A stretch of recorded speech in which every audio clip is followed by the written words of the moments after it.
Hello, in this lesson we are going to cover ICOs, which stand for Initial Coin Offering. They might sound sort of similar to something else you've heard of, which is probably IPO, which is an Initial Public Offering. And this is when a company floats its shares on the stock market for everyone to potentially buy. So at its core, an ICO is a fund raising mechanism. A lot of people compare them to IPO, but there's actually a lot of differences. So an IPO, is regulated. It is tried and trusted. Usually occur at later stages in a business, so after seed round, after several series rounds of funding, and then the IPO. So a lot of companies, especially in the technology industry, or people either think the ultimate goal is even an IPO, so getting it on the stock market, or essentially selling your company. So either selling it or selling part shares of your company off on the stock market. Whereas an ICO, most part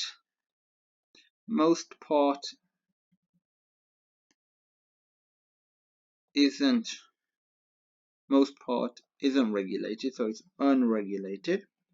For now, it obviously these early days for crypto-based platforms, so it will get better and better.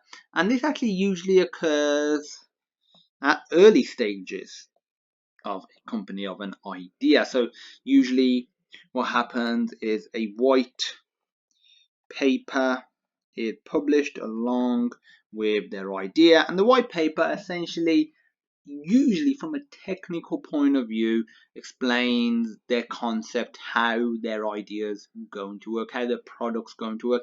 It's less of a marketing document and more to say, we know what we're doing, this is what we plan on doing it. So how do I get an ICO? Do I just give money? Not quite. The first thing you need to know is that what it does is it sells new cryptocurrency tokens that underlie new projects. So, new projects that a company has, whether it's a small or even potentially a big company. So it sells these new tokens that at the moment you can't really do much with them. And this is in exchange. So this is exchanged for cryptocurrencies such as Ether or Bitcoin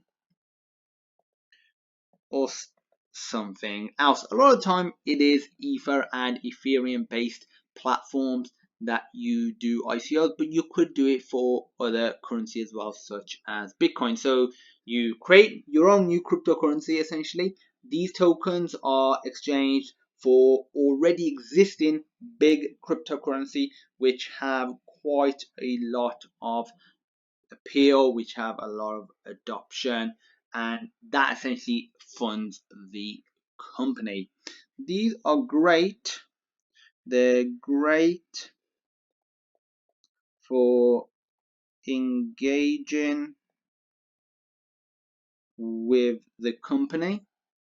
With the community, and obviously vice versa will be with the company, because it's more of a personal touch. So you can think of this similar to crowd funding platforms such as Kickstarter and Indiegogo. Platforms like Kickstarter have given way to companies like Oculus and many other really cool companies. So it's actually more akin to platforms like Kickstarter and Indiegogo, where you don't give a share in your company, but what you do is actually sort of just almost like give rewards. We'll discuss those rewards in a second. One of the disadvantages is there are lots of fraudsters because it's not very well regulated at the moment.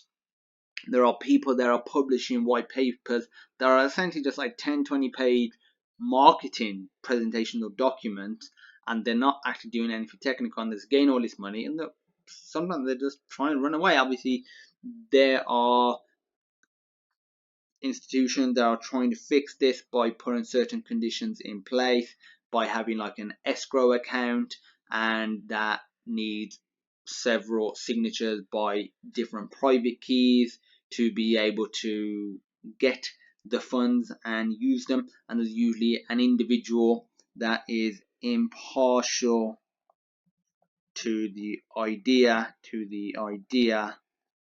that is part of all of this private key of almost like this consortium. Another difference to an IPO is there's usually a time limit that you can actually buy these tokens. So again, that's another big similarity to crowdfunding like Kickstarter, because they have a time limit. They can raise more, but they can't raise less. There is a maximum number of tokens that can be issued as well. So obviously that's, I guess, sort of similar to an IPO, and that's more similar to an IPO compared to a regular crowdfunding. So I already mentioned it's not like shares because you don't have control of a portion of the company, but though they're not like typical shares in a company, they can still be traded. So if I have these new crypto tokens in this amazing new company called, I don't know, Ants Company, and I can buy these crypto tokens, I can trade them, they have value, and that value can go up and down. And also, I can also spend the tokens. On stuff. Obviously, most sort of merchants won't accept these new tokens, but they can actually sometimes be used on the actual company's product itself. So you can help fund it, but then actually access their product. So if you check out my previous video, which I did on data storage within the other uses of blockchain section, I talked about a company called StoreJ, and this was a decentralized blockchain based data storage company, and they had a ICO. They raised money, and what they are allowing you to do is actually use the tokens that you got from the ICO to purchase storage space, which is pretty cool. So if you really believe in this company, I would only recommend to invest if you like really believe in what they're doing and you have faith in them. Then you would have to buy storage space so you could invest and support them. But it didn't just go to that point, because with Kickstarter, depending on how much you invest, usually like the first few sort of investment brackets, you don't really get much. You might get like a thank you email or like a t-shirt, just minor stuff. If you get to a certain amount, usually roughly the cost of the product, and you'll actually get that product. Then beyond that, you can get multiple products, potentially a visit to the company and have a meal with the creators and the company as well. But with this, it's similar to that, but you could actually use those tokens within the company. It obviously depends on what that company is doing, so you might not be able to use it within the company, but this is just a sort of a really cool concept. I think ICOs are going to change the future of fundraising. They're going to make way for a lot of people to be able to easily raise funds in a very unregulated market. And to an extent, that's going to be good because you're going to be able to do it very fast, really quickly, reduce the expenses. Obviously, there'll be fraudsters, and I think we'll have certain systems that'll be implemented over the next few years to help combat that, but keep the sort of the speed nature of ICOs still being one of the main aspects that make it attractive. So this has been a video on initial coin offerings.